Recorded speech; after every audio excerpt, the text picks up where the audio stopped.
याचाच आढावा घेतलाय आमचे प्रतिनिधी रोहन कदम यांनी। पाहूयात।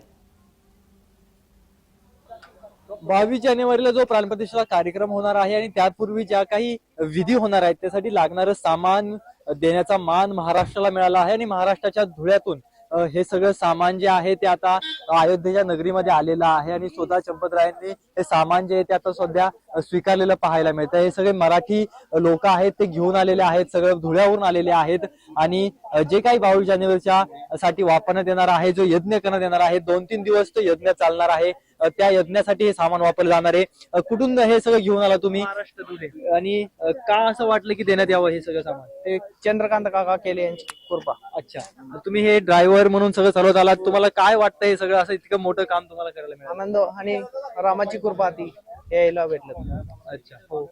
गाडीतून आला किती दिवस लागले, कसं आलात? आम्हाला तरी 36 तास लागले।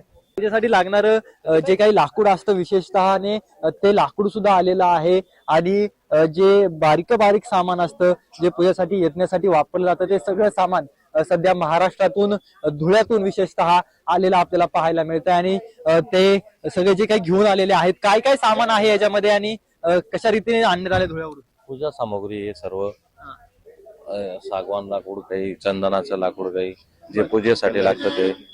मोठा मान हा सगळा मिळालेला पाहायला मिळतोय, मोठा मान आहे हा। हो, आणि ही इथपर्यंत येण्याची पुण्य आमच्या केले काकांमुळे आम्हाला मिळाले। ही पण त्यांची कृपा आम्ही पण इथपर्यंत येऊ शकलो। रोहन कदम, जय महाराष्ट्र न्यूज, अयोध्या।